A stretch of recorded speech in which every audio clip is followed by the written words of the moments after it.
আল্লাহ তাআলা বান্দাকে জানায় দেন, যখন মুসিবতে পড়বা, বিপদ আপদের মধ্যে পড়বা, কি করবা আল্লাহ তাআলা সেটা জানায় দেন। বলেন তো, বিপদ আপদ মুসিবতে যদি কেউ পড়ে, সাহায্যের দরকার আছে না নাই? আর একটু জোরে বলেন, আছে না নাই? আল্লাহ তাআলা জানায় দেন, বান্দা আমি আল্লাহ পরীক্ষা নেই ঠিক, বিপদ আপদ মুসিবত দেই ঠিক আছে, কিন্তু পরীক্ষা করতে চাই হলো মূলত এইটা, যে বান্দা তুমি মুসিবতে পড়বার পর আমি আল্লাহর দিকে ফিরে আসো নাকি অন্য কোন দিকে যাও। এই জন্যই আল্লাহ তাআলা মুসিবতে পড়লে কি করতে হবে এও জানায় দেন। আল্লাহ তাআলা বলেন, ইয়া আইয়ুহাল্লাযীনা আমানুস্তাঈনু বিস-সাবরি ওয়াস-সালাহ।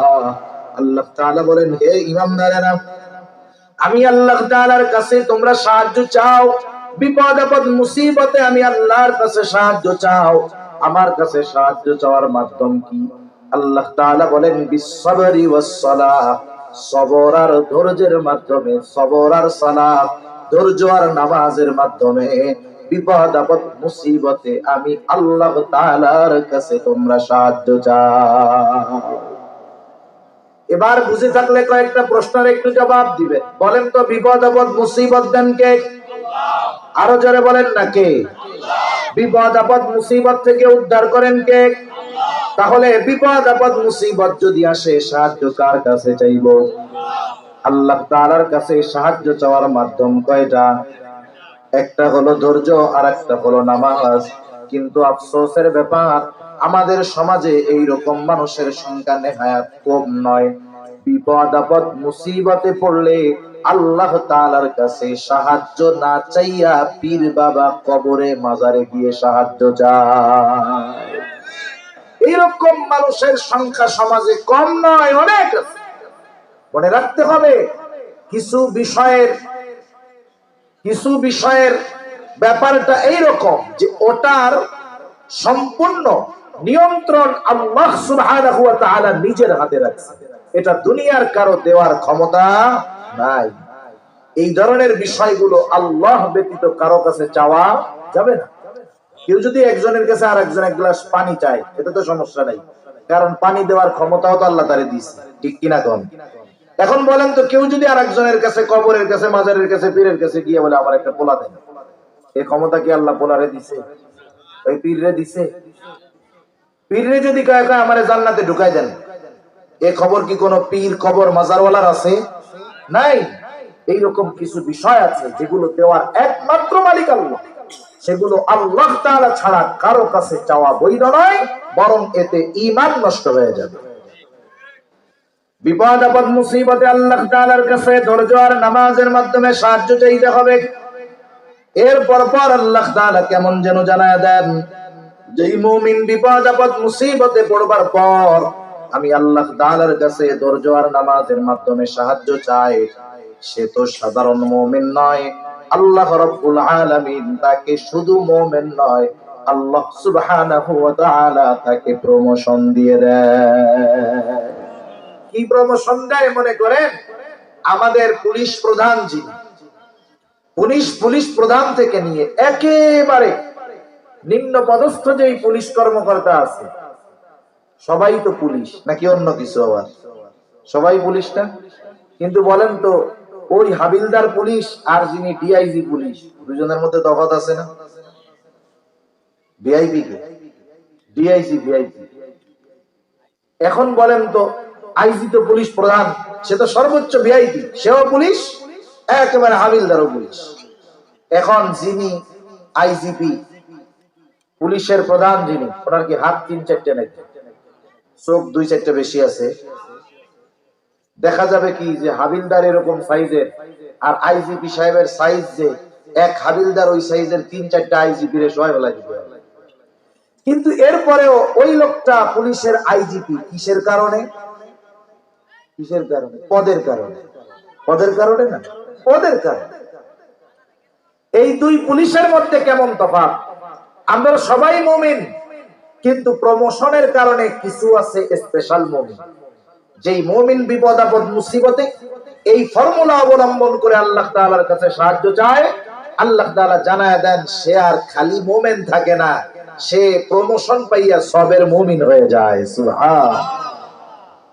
এজন্য আল্লাহ তাআলা এর পর কেমন জানি বলেন, যেই মুমিন বিপদ আপদ মুসিবতে এই দুই পদ্ধতি অবলম্বন করে আমি আল্লাহর কাছে সাহায্য চাই, সে তো সাধারণ মুমিন থাকে না, সে সবের মুমিন হয়ে যায়। আর সবের যে তার সাথে সর্বদা থাকেন কে? আল্লাহ তাআলা বলেন, ইন্নাল্লাহা মা'আস সাবিরিন।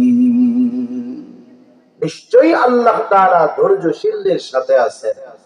যার সাথে আল্লাহ তাআলা আছে, বলেন তো মুসিবত যত বড় হোক, যত বেশি হোক, তার কোনো টেনশন আছে? বিপদ যত কাছে হোক, কোনো ভয় আছে?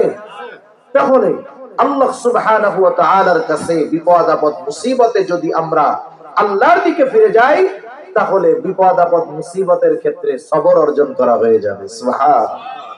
দেখেন মুসা আলাইহিস সালাম বনি ইসরাইলদেরকে নিয়ে সাগরের পাড়ে, দেখতেছে যে ফেরাউনের বাহিনী একেবারে কাছে চলে আসতেছে। মুসা আলাইহিস সালামের উম্মতেরা বলতেছে, ইন্না লামুদরাকুন, মুসা আমরা ধরা পড়ে গিয়েছি, শত্রু এত কাছে, বাঁচার আর কোনো উপায় নাই।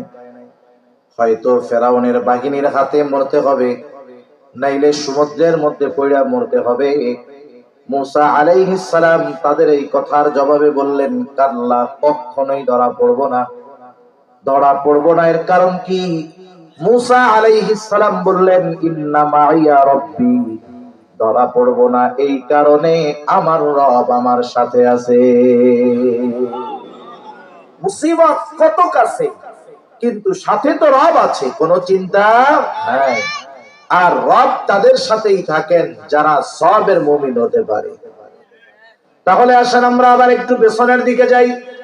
সূরা আলে ইমরানের 200 নম্বর আয়াতের আলোকে সফল মুমিন হওয়ার জন্য কয়টা গুণ দরকার? 4টা গুণ।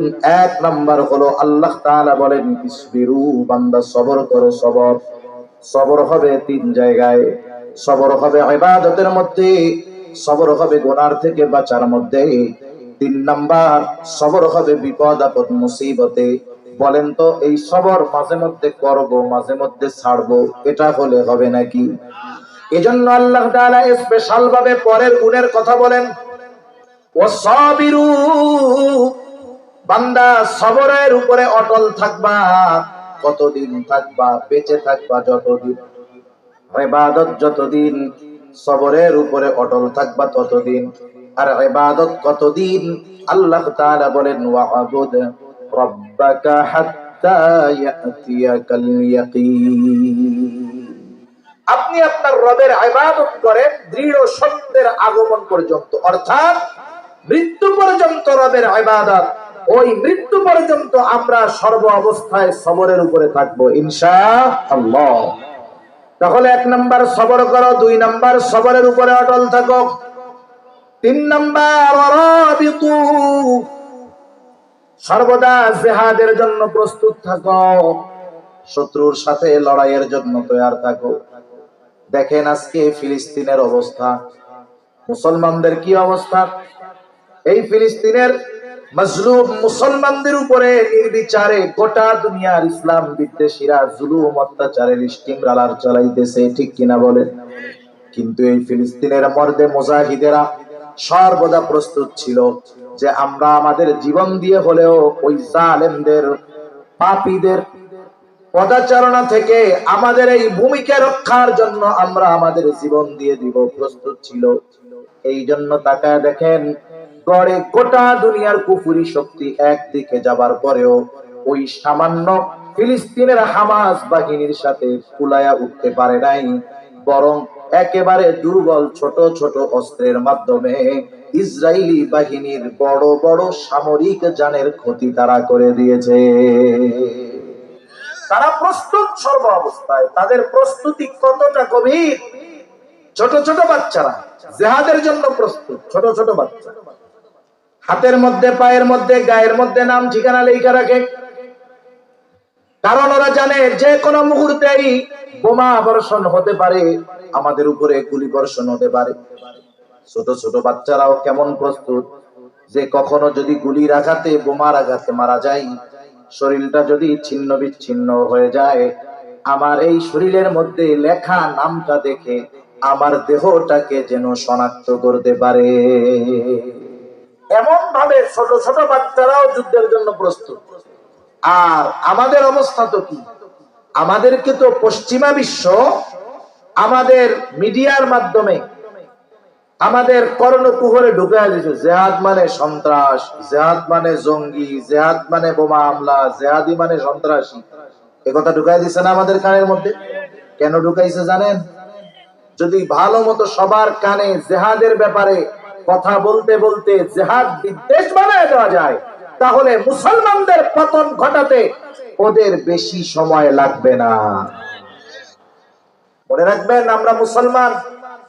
জেহাদ মানে সন্ত্রাস নয়, জেহাদ মানে অন্যের ভূমি দখল নয়, জেহাদ মানে অন্যের সম্পদ দখল করা নয়, অন্যের ভূখণ্ড কেড়ে নেওয়া নয়, বরং জুলুমের অবসান একমাত্র ঘটতে পারে জেহাদের মাধ্যমে। ঠিক কিনা বলে?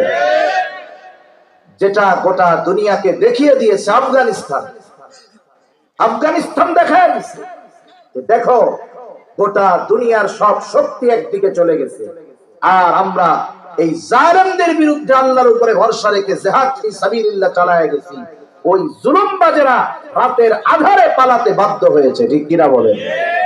এজন্য আমাদেরও প্রস্তুত থাকতে হবে। জিহাদ মানে এটা নয় যে আমি আরেকজনকে গিয়ে আমার ভিন্ন মতাদর্শী মেরে দিলাম, তা নয়। কিন্তু আমার উপরে যখন আঘাত আসবে, এই আঘাত প্রতিহত করার জন্য তো আমাকে প্রস্তুত থাকতে হবে। ঠিক কিনা বলেন? আমার দ্বীনের উপরে যখন আঘাত আসবে, তখন এই আঘাত প্রতিহত করার জন্য আমাকে আপনাকে প্রস্তুত থাকতে হবে। এখন বলেন, আমাদের অবস্থা হলো কি? যে মুসলমান, তোদেরকে পিটাবো, ব্যথা পাবি, কিন্তু উহুয়াহা বলতে পারি না, উহুয়াহাও বলা যাবে না। অবস্থা এরকম হয়ে গেছে। এজন্য জিহাদের সঠিক ব্যাখ্যা, বিশ্লেষণ, আলোচনা সমাজে দরকার, যাতে করে জিহাদ শব্দটাকে অপব্যাখ্যা না করে সরল মনা মুসলমানদেরকে জিহাদ বিদ্বেষী হিসাবে গড়ে তোলার সুযোগ ওই কাফেররা যেন না পায়। ঠিক কিনা বলেন? এজন্য আমাদের জিহাদের জন্য প্রস্তুত থাকতে হবে। মনে করেন, আমাদের এই ভূখণ্ড যদি কেউ কেড়ে নিতে চায়, স্বাধীনতা যুদ্ধে আমাদের মুক্তিযোদ্ধারা জীবন উৎসর্গ করেছে। মুমিন যারা, আল্লাহ তাআলা তাদেরকে শাহাদাতের দরওয়াজা দান করুক, জোরে বলি আমিন। এখন এই ভূখণ্ড যদি কেউ কেড়ে নিতে চায়, আমরা তাদের ছেড়ে দিব? জোরে বলেন, ছেড়ে দিব? একটু চিন্তা করে দেখেন, আমরা আমাদের সন্তানদেরকে যদি একটু ট্রেনিং ম্যান্ডিং করাই, বলবে যে জঙ্গিবাদী শিখাইতেছি।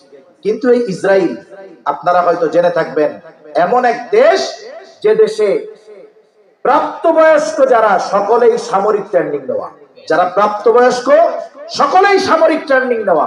এখন আমাদের দেশে যদি আমাদের গভর্নমেন্ট ওই সিস্টেম চালু করে যে দেশ প্রতিরক্ষার সময় মনে করেন সেনাবাহিনী লড়াই করবে, পুলিশ বাহিনী লড়াই করবে, বিডিআর লড়াই করবে, নৌবাহিনী লড়াই করবে, বিমান বাহিনী লড়াই করবে, কিন্তু এই সংখ্যাটা তো অনেক নয়, যুদ্ধের ময়দানে আরো সৈন্য দরকার। এই চিন্তা করে যদি আমাদের দেশের মাননীয় প্রধানমন্ত্রী সহ রাষ্ট্র পরিচালনায় যারা আছে, ওনারা যদি এই স্কিম হাতে নেয় যে আমাদের দেশেও যারা প্রাপ্তবয়স্ক হবে কমপক্ষে 1-1.5 বছর সামরিক ট্রেনিং নিতে হবে, দেশের কল্যাণে যদি এই কাজ করে, দেখবেন যেহেতু মুসলিম কান্ট্রি, ওই বহির্বিশ্বের শয়তানগুলো বলবে প্রধানমন্ত্রী জঙ্গি বানাই দিয়েছে। ঠিক কিনা বলেন? অথচ দেখেন, তারা ফিলিস্তিন দখলের জন্য তাদের প্রাপ্তবয়স্ককে রাষ্ট্রীয় তত্ত্বাবধানে সামরিক ট্রেনিং দিয়ে প্রস্তুত করে রাখছে। এটা প্রত্যেকটা দেশের দরকার। ইসলাম এ শিক্ষাই দেয় যে সর্বদা প্রস্তুত থাকতে হবে যুদ্ধের ময়দানে। কখন কার বিরুদ্ধে লড়াই করতে হয় বলা যায় না, বলা যায় না। ওই ফিলিস্তিনের অবস্থা আজকে যেমন, বলা যায় না আগামী দিন আমাদের দেশের অবস্থাও যদি কেউ এরকম করতে চায়, তখন যদি আমরা প্রস্তুত না থাকি, তাহলে তো লড়াই করতে পারবো না। ঠিক কিনা বলেন? এই জন্য রাষ্ট্রীয়ভাবে ব্যবস্থা করার দরকার, ওদের থেকে কিছু বিষয়ের শিক্ষা নেওয়ার দরকার, নাইলে এর পরিণতি হয়তো আমাদের জন্য কঠিন হয়ে যেতে পারে। যাই হোক, রাষ্ট্রের থেকে যদি সেই প্রস্তুতি নাও থাকে, আমরা আমাদের অন্তর দিয়ে হলেও সর্বদা দ্বীন ইসলাম, দেশ রক্ষার্থে জীবন দিতে প্রস্তুত থাকবো ইনশাআল্লাহ। 4 নম্বর, আত্তাকুল্লাহ, আল্লাহ তাআলাকে ভয় করো, মুত্তাকি হও, পরহেজগার হও। মুত্তাকি হলো তারা গুনার থেকে মূলত বাঁচে যারা, কোন ব্যক্তি ইবাদতের মাধ্যমে আবেদ হতে পারে না, গোনা ছাড়ার মাধ্যমে আবেদ হয়। এজন্য আবু হুরায়রা রাদিয়াল্লাহু তাআলা আনহু কে রাসূলুল্লাহ সাল্লাল্লাহু আলাইহি ওয়াসাল্লাম বলেন, আবু হুরায়রা ইত্তাকিল মাহারিমা তাকুন আবাদান নাস। আবু হুরায়রা, তুমি নিষিদ্ধ বিষয়গুলো ছেড়ে দাও, পাপ ছেড়ে দাও, তুমি মানুষের মধ্যে বড় আবেদ হয়ে যাও। মুত্তাকি যারা, এরা সামান্য সামান্য ছোটখাটো বিষয় থেকেও বেঁচে থাকে। আর আল্লাহ সুবহানাহু ওয়া তাআলা বলেন, তোমরা পরিপূর্ণ মুত্তাকি না হয়ে তোমরা মরো না। ইয়া আইয়ুহাল্লাযীনা আমানুত্তাকুল্লাহ হাক্কা তুকাতিহি, হে ঈমানদারেরা, তোমরা আল্লাহ তাআলাকে ভয় করো, ভয় করার মতো যথাযথভাবে ভয় করো। আর পরিপূর্ণ মুসলমান না হয়ে তোমরা মরো না। তার মানে মুত্তাকি না হলে পরিপূর্ণ মুসলমান হওয়া যায় না। আল্লাহ সুবহানাহু ওয়া তাআলার বান্দার প্রতি অন্যতম এক ইহসান হলো, আল্লাহ তাআলা শুধু নির্দেশ করেন তা নয়, বরং ওই নির্দেশ মান্য করার পদ্ধতিগুলো আল্লাহ তাআলা আমাদেরকে বলে দেন। যেমন মুত্তাকি হতে বলেছেন আল্লাহ তাআলা। এখন মুত্তাকি কেমনে হওয়া যায়? বেশি সময় আমি আর কষ্ট দিব না, 5-7 মিনিট কষ্ট হচ্ছে না তো? 5-7 মিনিটের মধ্যে একটু শোনেন, মুত্তাকি কেমনে হওয়া যায় এটাও আল্লাহ তাআলা বলছেন। মনে করেন আপনাদের এখান থেকে একটা লোক জীবনেও ডাকা যায়নি, সে জীবনেও ডাকা যায়নি, এলেঙ্গাও পার হয়নি। বলেন তো, তাকে যদি আপনি বলেন তোমাকে আজকে ঢাকা যাইতে হবে গাবতলী, এই আদেশ করার পরে ঢাকা গাবতলী যাওয়া তার জন্য কঠিন মনে হবে না সহজ মনে হবে? বল ভাই কি বলেন, আমি জীবনে গোয়াপুরের 5 কিলো দূরে ওইদিকে যাইনি, আমি কেমনে ঢাকা যাই? কিন্তু আপনি যদি তারে বলেন, আরে বোকা কিসের ভয়, আমার সাথে যে বাস স্ট্যান্ডে যাবি, ওইখান থেকে তোরে একটা বাস উঠায় দিব, বাসে বাস যে জায়গা যায় দেখবি সবাই নামে গেছে, ওই জায়গা যায় তুইও নাইমা যাবি, ওইটাই ঢাকা। এখন বলেন, প্রথমে যখন আদেশ করছে তখন কঠিন লাগছে, কিন্তু যখন যাওয়ার রাস্তা বলে দিয়েছে আগের চাইতে সহজ হয়েছে কি হয় নাই? যাওয়ার পরে দেখবে কি, যা রে এই ঢাকা আসা এত সহজ, এটার লেগে ভয় পাইছিলাম।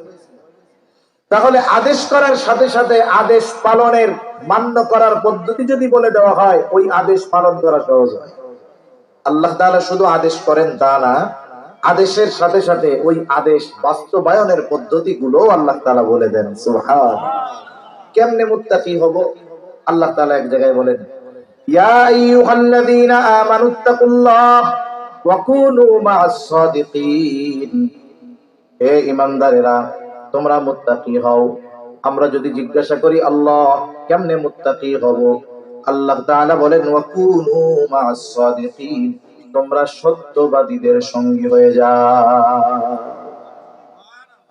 আরেক জায়গায় আল্লাহ তাআলা বলেন, ইয়া আইয়ুহাল্লাযীনা আমানুত্তাকুল্লাহ, হে ঈমানদারেরা, তোমরা মুত্তাকি হও, আল্লাহ তাআলাকে ভয় করো। কেমনে করব? আল্লাহ তাআলা বলেন, ওয়া কুলু কওলান সাদীদা, তোমরা সত্য কথা বলো, সোজা কথা বলো। আরেক জায়গায় আল্লাহ তাআলা বলেন, ইয়া আইয়ুহাল্লাযীনা আমানুত্তাকুল্লাহ, হে ঈমানদারেরা, তোমরা আল্লাহ তাআলাকে ভয় করো। আমরা যদি প্রশ্ন করি আল্লাহ কেমনে আপনাকে ভয় করব, আল্লাহ তাআলা বলেন, ওয়াল তানজুর নাফসুম মা কদ্দামাত লিগাদ, তুমি তোমার আগামীর দিকে নজর দাও, তুমি আগামীর জন্য কি প্রেরণ করেছো। মানে তুমি তোমার নিজের দিকে নজর দাও, একটু হিসাব করো যে আখিরাতের জন্য কি প্রেরণ করেছো, এই হিসাব করো। মানুষের জীবনের সাথে, মানুষের নিজের সাথে নিজের একটা হিসাব আছে।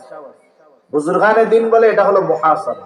প্রতিদিন রাতের বেলা শোয়ার সময় নিজের সাথে নিজে একটু হিসাব করা। আপনাদের এই ভুয়াপুর বড় বাজার না, বড় বাজারে বড় বড় ব্যবসায়ী আছে না, আছে তো? ওই বড় ব্যবসায়ীরা দেখবেন রাত 10টায় যদি বাড়িতে ফিরে 9টার সময় দোকানের শাটার নামায় দেয়। 1 ঘন্টা কি ভেতরে বসে নফল নামাজ পড়ে নাকি? না, কি করে? হিসাব নিকাশ করে, আজকে বেচলাম কত, মাল রাখলাম কত টাকার, বাকি গেল কত টাকা। যে যে ব্যবসা করে তার সেই ব্যবসার একটা হিসাব আছে। উনি হিসাব করছে যে আজকে আমার বেচা কেনা হয়েছে 1 লাখ। উনি যেই আইটেমের ব্যবসা করে ওনার ওইখানে লাভ মনে করেন 20%, তাহলে 1 লাখ যদি বিক্রয় হয় লাভ হয়েছে কত? 20,000। কিন্তু বাকির হিসাব করে দেখে বাকি গেছে 25,000। এখন আমারে বলেন তো, আজকের দিনের লাভ কি ওনার কাছে আছে? লাভও পাবলিকের পকেটে, আসল থেকেও আরো 5,000 পাবলিকের পকেটে। এখন উনি চিন্তা করতেছে আমার দৈনিক 20,000 লাভ করার দরকার নাই, আমি 25,000 বাদ দিয়া 25,000-এর 5,000 লাভ কম হোক, 75,000 বেচমু, কিন্তু 15,000 নগদ লাভ থাক। এই হিসাবের পরে দোকান থেকে যখন বাড়ি আসবে, কর্মচারীরা এবার বলে, এই আগামীকাল থেকে দোকান খোলার পর আমার আব্বাও যদি বাকি চাই দিবি না। কথার কথা কি বলে, আমার বাপ বাকি চাইলেও দিবি না, নগদ যা হবে তাই, না হইলে নাই। এখন বলেন, এটা একটা সিদ্ধান্তে পৌঁছাইছে না? সিদ্ধান্ত পৌঁছাইছে কি 1 ঘন্টা হিসাবের পরে। আমিও আপনিও জীবনের একটা সিদ্ধান্তে উপনীত হতে পারবো যদি নিজের জীবনের সাথে নিজের কর্মের হিসাব করি। রাতের বেলায় এজন্য শোয়ার পরে আমরা একটু হিসাব করব, আজকে সারাদিনে কত ভালো কাজ করছি, কত গুনার কাজ করছি। ভালো কাজ যেগুলো করছি আগামীর জন্য সম্পদ, গুনার কাজ যেগুলো করছি আগামীর জন্য বিপদ। একটু হিসাব নিকাশ করবো, দেখবেন এই হিসাব নিকাশ যদি রাতের বেলা করা হয়, হিসাব নিকাশের পরে যেই ফলাফল আসবে, গুনাহ হয়তো বেশি হবে অথবা হিসাব করে দেখা যাবে নেকি বেশি হইছে, তাহলে তো ভালোই লাগবে। গুনাহ বেশি হইলে দেখবেন তখন খারাপ লাগতেছে, আরে আজকে দিনে গুনাহটা বেশি হয়ে গেল, রাতে যদি মরে যাই তাহলে কি অবস্থা হবে। আল্লাহ আপনি মাফ করে দিয়েন, আগামীকাল থেকে যেন ভালোভাবে চলতে পারি। আমিও চেষ্টা করব, আপনিও আমার একটু তৌফিক দিয়েন। এই যে মুহাসাবার দ্বারা মানুষ তার জীবনের পথ খুঁজে পায়, সঠিক সিদ্ধান্তে উপনীত হতে পারে। এজন্য যারা আল্লাহ তাআলাকে ভয় করে তারা হিসাব করে যে আমি আখিরাতের জন্য কি প্রেরণ করলাম। এখন আমরা যদি মুত্তাকি হই তাহলে দুনিয়ার লাভ আছে। দুনিয়ার কি আছে? লাভ আছে। যে কোনো ইবাদতে দুনিয়ার লাভ আছে, আখিরাতেরটা তো আছেই, দুনিয়ারটাও আছে, কিন্তু উদ্দেশ্য হবে আখিরাত অর্জন, আর ফ্রি ফ্রি পাওয়া যাবে দুনিয়াটা। মনে করেন মাঝে মধ্যে দেখবেন বিভিন্ন জিনিসের সাথে বিভিন্ন জিনিস ফ্রি দেয়, সাবানের সাথে শ্যাম্পু, তেলের সাথে আবার ছোট্ট একটা নারকেল তেল। এখন আপনি যদি দোকানদারকে গিয়ে বলেন 10 বছর ধরে আমি তোমার দোকান থেকে তেল কিনি, আজকে ওই 5 লিটার সয়াবিনের সাথে ওই সুন্দর যেই ছোট্ট নারকেল তেলটা ফ্রি দিছে, আমি তেল কিনবো না, ফ্রিটা আমারে দিয়ে দাও, দিবে? বলেন? বলবে যে ভাই কাজ হবে না, তেল কিনেন এমনি ফ্রি পাবেন, তেল কিনলে ফ্রি পাবেন। আমরা যদি দুনিয়া পাওয়ার জন্য ইবাদত করি কাজ হবে না, কিন্তু আখিরাত পাওয়ার জন্য যদি করি দুনিয়া এমনি দিবেন কে? আল্লাহ তাআলা দিবেন। আল্লাহ তাআলা বলেন, ওয়ামান ইয়াত্তাকিল্লাহা ইয়াজআল লাহু মাখরাজা ওয়া ইয়ারযুকুহু মিন হাইথু লা ইয়াহতাসিব। আল্লাহ তাআলা বলেন, যে আল্লাহ তাআলাকে ভয় করে সে যত বিপদ আপদ মুসিবতে পড়ুক না কেন, বিপদ আপদে পড়তে পারে ঠিক, কিন্তু এই বিপদ থেকে বের হওয়ার রাস্তা বের করে দেয় কে? দুনিয়ায় মানুষ দুইটা বিষয় নিয়ে চিন্তায় থাকে বেশি, বিপদ আপদ আর রিজিক। আল্লাহ তাআলা বলে, বান্দা মুত্তাকি যদি হও বিপদ থেকে বাঁচার রাস্তা আমি আল্লাহ বাইর করে দিব। আর শোনো, ওয়া ইয়ারযুকুহু মিন হাইথু লা ইয়াহতাসিব, আর ওই মুত্তাকি বান্দাকে এমন জায়গা থেকে রিজিক দেওয়া হবে যে সে সেটা কল্পনাও করতে পারবে না। আসলে আমরা বুঝি না, আমরা মনে করি যে আমরা যদি ভালো মানুষ হয়ে যাই, নামাজি হয়ে যাই, দিনদার মুত্তাকি হয়ে যাই, তাহলে দুনিয়ায় তো কোনো লাভ লোভ নাই, আখিরাতে হবে। দুনিয়ায় বাঁচবো কেমনে, এই জন্য একটু উল্টাপাল্টা করি, কিন্তু বাস্তবতা তা নয়। আমরা যদি পরিপূর্ণ ভালো মানুষ হয়ে যাই, আমরা যদি আল্লাহর গোলাম হয়ে যাই, আল্লাহ তাআলার হুকুম আহকাম ঠিকমতো মানি, আখিরাতের সফলতার পাশাপাশি দুনিয়ার প্রয়োজনও মেটাবেন কে? আল্লাহ। এজন্যই আল্লাহ তাআলা মুমিনদেরকে বলেন, হে ঈমানদারেরা, ইসবিরু, তোমরা সবর করো। সবর হবে 3 জায়গায়, ইবাদতের মধ্যে, গুনার থেকে বাঁচার মধ্যে, বিপদ আপদ মুসিবতের মধ্যে। 2 নাম্বার, বান্দা সবর একদিন করবা 2 দিন ছাড়বা তা নয়, ওয়াসাবিরু, একেবারে মৃত্যু পর্যন্ত সবরের উপরে অটল থাকো। 3 নাম্বার, ওয়ারাবিতু, বান্দা তুমি জিহাদের জন্য প্রস্তুত থাকো। 4 নাম্বার, ওয়াত্তাকুল্লাহ, আল্লাহ তাআলাকে ভয় করো। আমরা যদি প্রশ্ন করি, আল্লাহ এই 4 গুণ যদি অর্জন করি লাভ কি হবে? আল্লাহ তাআলা বলেন, লাআল্লাকুম তুফলিহুন। লাআল্লা কালামে হাকিমের মধ্যে আসলে নিশ্চয়তার অর্থ দেয় কেমন যেন আল্লাহ তাআলা বলেন, যেই মুমিন এই 4 গুণে গুণান্বিত হবে অবশ্যই সেই মুমিন সফল মুমিন হয়ে যাবে। আর সফল মুমিনকে জান্নাতে যাবে যে, ব্যর্থ মুমিনকে জাহান্নামে যাবে সে। তার মানে আল্লাহ তাআলা জানায় দেন এই 4 গুণে গুণান্বিত মানুষ জান্নাতি মানুষ হিসাবে পরিণত হবে। দুনিয়ার সবচেয়ে খারাপ মানুষটাও জান্নাতে যেতে চায়, জাহান্নাম থেকে বাঁচতে চায়, কিন্তু জান্নাতে যাওয়ার জন্য যা করার দরকার তা করতে রাজি হয় না। আমরা এই 4 গুণের আলোকে আমাদের জীবন সাজাবো ইনশাআল্লাহ। জোরে বলেন।